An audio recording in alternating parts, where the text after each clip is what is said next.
Alright, good morning. My name is Ray and I'm here to help. Welcome to Pocket Frogs, a 2010 game about collecting, you guessed it, frogs. In today's episode, today is the start of a new series I'm doing where I explain some of the game's mechanics, because although the game guide is found just over in the settings, you can click on Game Guide and it will ask just for your Google Drive, which account, because you're using Google Drive, and it will open a document that gives you a lot of information. However, not everyone likes to read, nor does the guide actually give you a visual demonstration, and of course some people are just visual learners.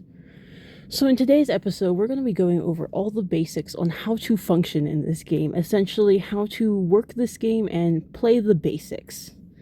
Of course, this is a gameplay without VIP, so do keep that in mind that if you do decide to pay for VIP, you will of course get all the benefits as discussed in the VIP package.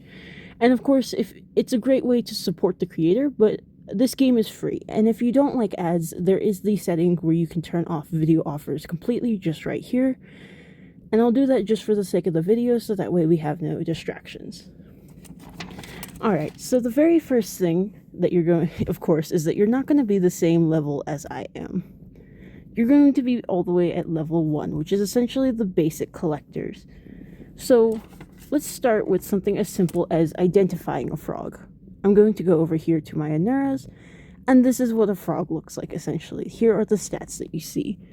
The biggest thing you may notice is that the name seems scientific, and this is because each name comes from the body color, the accent color, and then the pattern, which is exactly how you see the breed. Names can only be changed individually as per a VIP thing, but honestly, you can love your frogs even if you can't give them names.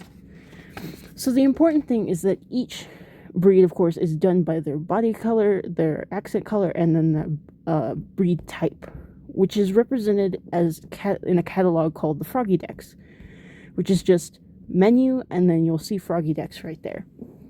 So you see that Nura has level 1. The reason level is important is because you can only breed frogs that are within your level. Think like Pokemon, where you cannot have direct control over a Pokemon that is way too high level for you. In this case, think of it more since you're the breeder, you need to have more experience as represented by your level for more rare type of frogs. So here you can see that each body color is its own category, and then of course it goes into the accent color. And of course the last one is the breed, which is the first category we selected. So you'll have the simple like color of the rainbow. The big ones that stand out are the Pruny, Ceres, and that Bruna and Cafea are very similar looking, but they are different, and you'll see them in the breed name. The easiest way is to remember that Bruna is brown and Cafea is like a dark cup of coffee. It is the slightly dark brown, which is just a step above Picea, which is the black one. And as you can see here on Chroma, Chroma is a color shift one, which is one of the rarest ones to get, and it is caused by a mutation similar to the actual glass body color, which is also through mutation. We're likely to go into that in another video, but for now I do want to go over, let's see here. Right, so I want to go over the pond. So when you get a frog, typically, we'll talk about happiness later, but for now, in order to be able to breed your frog, or even to have it happy, the easiest way is to go to the local pond. There are these other two, but we'll discuss those later, and right now, okay, so this is just a notification letting me know my mailbox is full, because you can get stuff from here that has to go to your mailbox. So I'll just hit continue because I don't want to add more stuff to my mailbox. But the biggest thing is that you can see I can tap on these lily pads and move around, but as I move around, it's whether or not I go over a dragonfly. So you don't tap on the dragonflies, you try to navigate that you jump over them when you move. And that is how you get your pet fed, pretty much. Over here we have is a gift. So when we hop onto that, right now we got coins. This is one of the easiest ways to start out to get coins, is to just go through gifts in the pond. And of course, as you may have noticed, there's the fireflies, and when you tap on those, you're likely to get stamps, potions, or coins, similar to the gifts. So this is the basics of eating. You literally just tap around until you get your frog fed, and typically you'll be looking down here where it says happy, and of course maturity, because in order to breed your frog later, it will need to be both an adult. Well, no, it would just need to be an adult, and it will need to be tamed, which you'll see here at the top where I'm showing little tapping, and it'll have its own little special pop-up.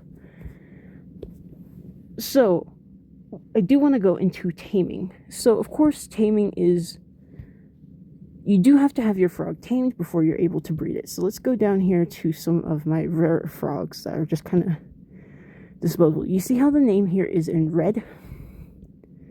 The way it's red right there, that is because this frog is untamed. And you can see that right here where it says tame in the pond for more options. So you're going to click on trips, and then you're going to go to local pond. And that's the way you do it for all frogs, really.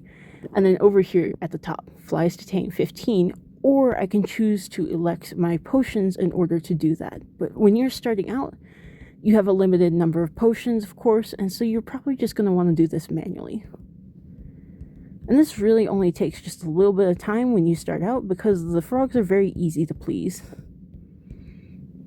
Okay, so each time that you tame a frog, you also get experience, which goes directly to your level.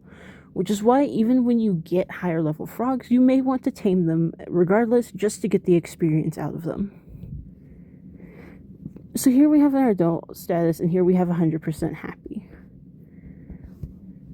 Give me just a moment in order to clear out my nursery.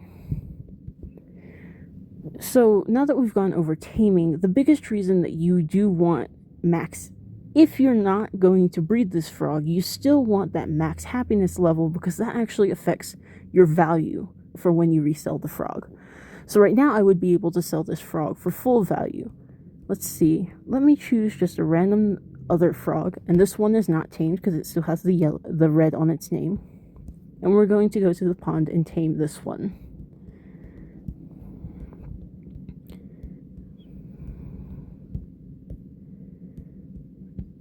This one actually takes a lot more, and that's just because this is a higher level frog. As you get through the levels and get rare and rare frogs, it will take longer for them to hatch. It will be, they will require more happiness to reach their max value, and they will also take more flies to tame.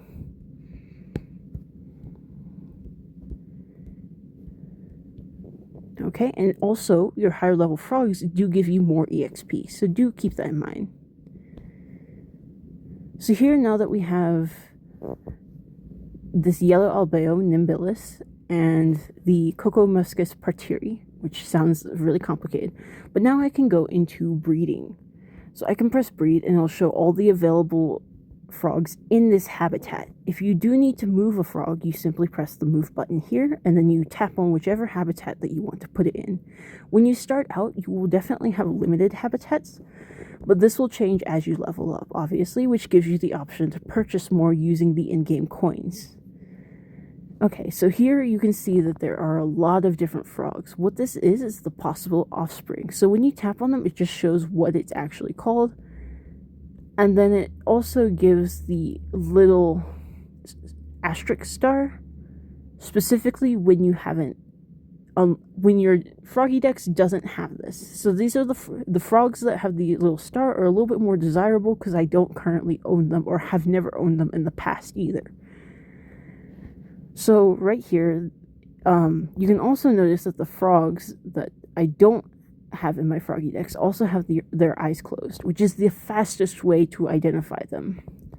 So I do have this combination, but we're just going to select these two parents, and we're going to go for breed. So this cost, in this case, 552 coins, and this will make 1 egg. So you'll press breed, and then it says frogs in nursery 1. Keep that in mind, because you only get 8 when you have the basic version. So you can only get up to 8 eggs at one time. And then also, of course, I get EXP. I'm just going to press continue so we can look at this. And this frog has, from the last screen, opened its eyes, which means that this is most likely the offspring that was just created. So if I go over here into nursery, when you have the basic game, you can only keep your eggs in the nursery, which is why you're limited to specifically 8. So this, for now, is considered unidentified. Now, for now, there is nothing I can do with the pond, because this frog isn't even hatched yet. You can't expect it to jump around when it's just a little egg. So, for now, it says this time, but it will likely hatch before then. You see that little, line right there? When the frog egg reaches that level, it will hatch out of the egg, which makes it available to use in the pond. For now, just to show you how it works, I am going to use 2 potions right here, and you can see that it has grown into, let's see, so right now it has hatched. How much it goes out of being hatched kind of depends on what level your frog is. For lower level frogs, or at least the Anuras, I do believe they become adults immediately upon using a potion. You can also use potions to make your frogs happy even when they do reach adulthood. There's also the walk to grow function, which is a little bit similar to where you just log into your fitness app or whichever sort of health app that can track your steps, and as you walk, you can hatch frogs from their eggs. So although you cannot go to the pond while they're still eggs, you can actually go to the walk feature and hatch them just enough to be hatch out, and then you can go to the pond. So now I'm going to show you the flower field and dry desert, which are the same essentially but have different rewards. When you tap on these that cost 15 isn't representing what it costs to go in, it's just the cost if you find a gift. So you can see in this world, instead of lily pads and dragonflies, we have something with some sort of bee, it seems, and Gerber daisies, or just regular flowers. But here you can see that there's also other frogs is an important thing. And these can be found in any other of the sort of field trips. But the important thing about other frogs is that you can, if you are a mature frog, which I am not currently, so let me finish taming. You have to be both tamed and mature, which is, as long as you don't see anything up here, you should be good to breed your frog. So just give me a minute and then we'll be on our way. Typically, when you eat a bug of any sort, you will see the time go down by 1 minute. And of course, if this is too much work, you can always just wait. You don't need to be super parents and just constantly working in this game in order to make progress. It does have some idle elements, which is very nice because it makes it a lot more relaxing.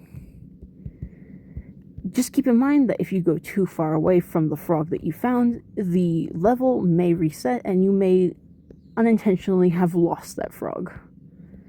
Okay, so now that my frog is an adult and is tamed, I'm able to chase down this frog, and if I can land on it, it'll bring up this, which asks if I do want to breed for the cost of coins, and then I can press that. What that does is that the offspring now has a chance to have more of those wild characteristics. See, that pattern was one that was in the wild, but not similar to the one I had. This is how you can acquire all the other colors and a few of the other patterns. Though keep in mind, some of the patterns are only available through... Sorry, give me just a moment.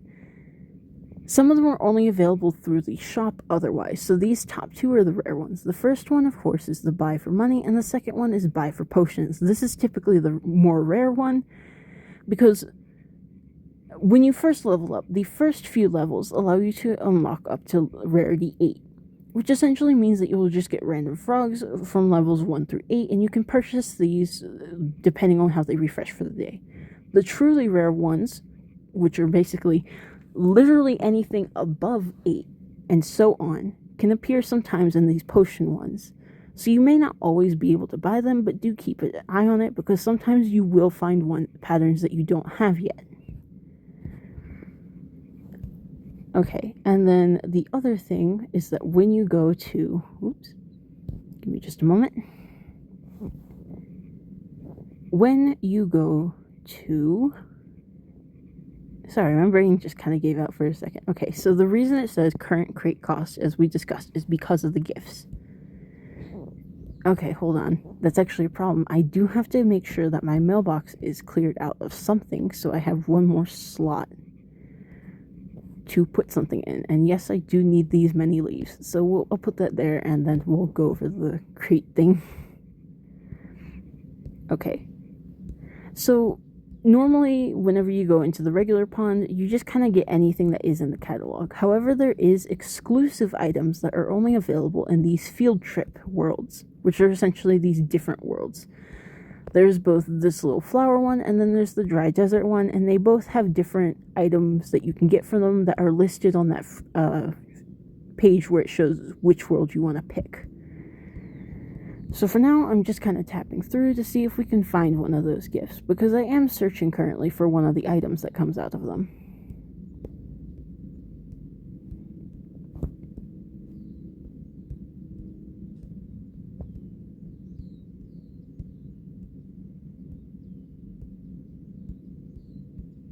And there it is. So, well, no, this is just a regular gift. So the important thing is that that was a yellow gift. What you want to find is one of the red gifts. And oh my goodness, I've just now realized that my audio is not up. There we go, that's much better. I apologize gratefully for that.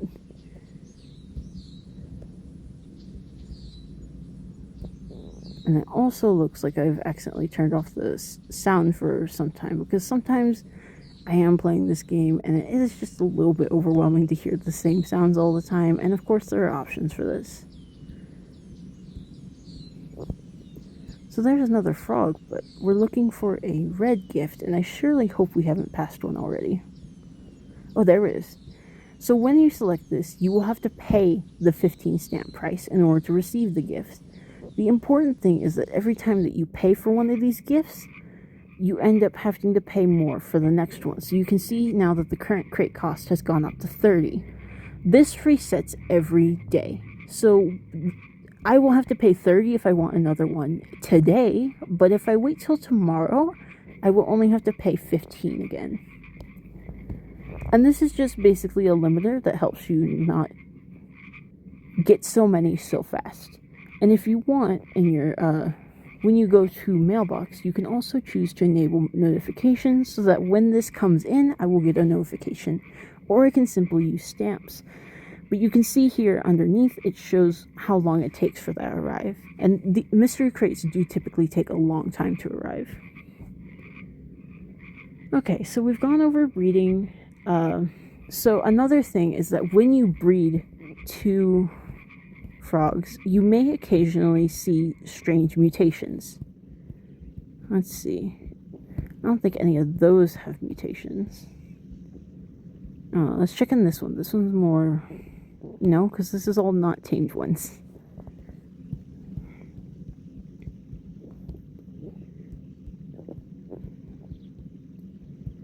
Finding mutations are definitely rare, so I'm not entirely sure I'll be able to show them.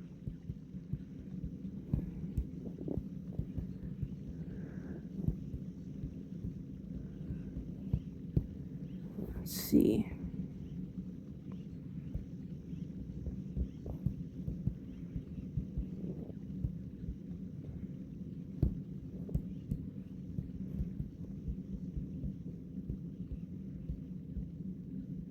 Here's one.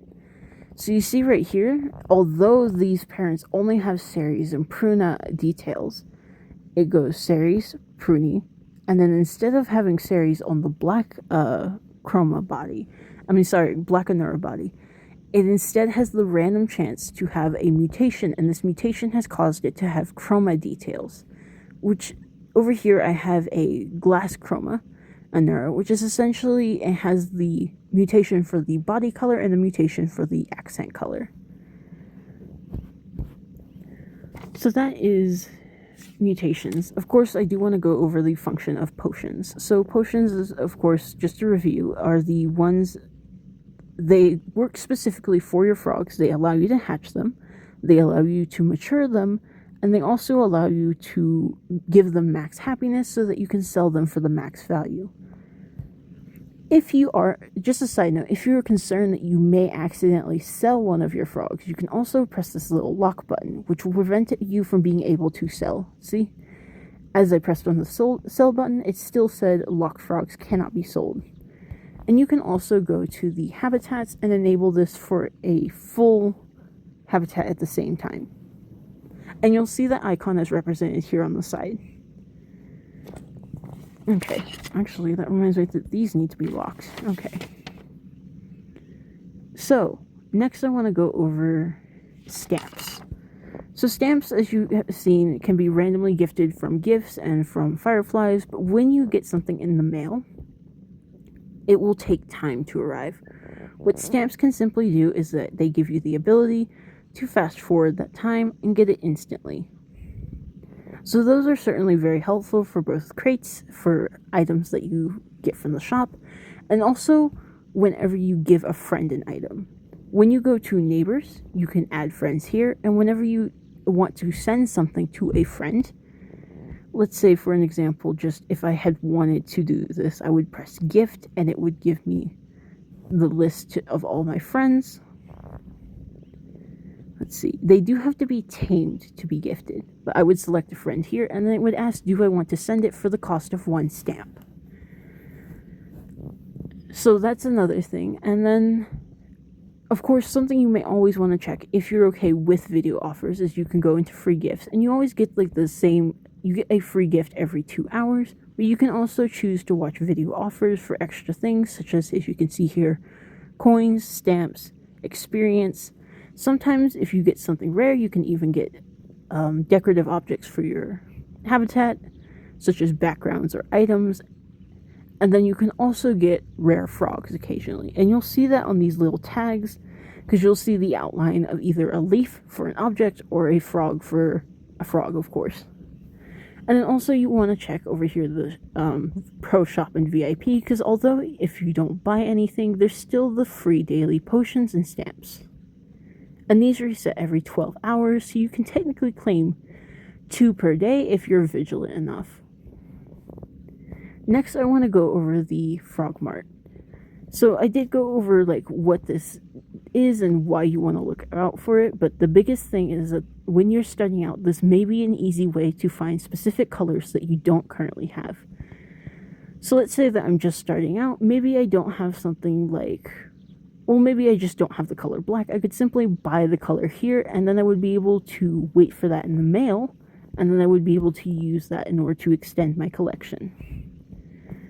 The other thing to consider is, of course, the shop. So the shop is actually very fun because at the top, it's just going to show you all the items and it's going to be in-app purchases.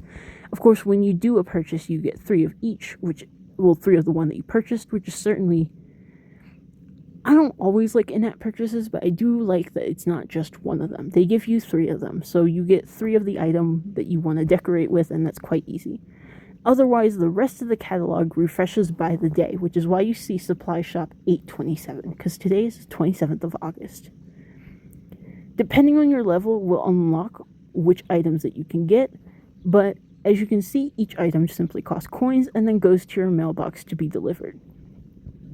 As you level up, you may notice that the happiness is going higher the further we scroll down. So the important thing about this is that having happiness is an important part of selling your frog, remember?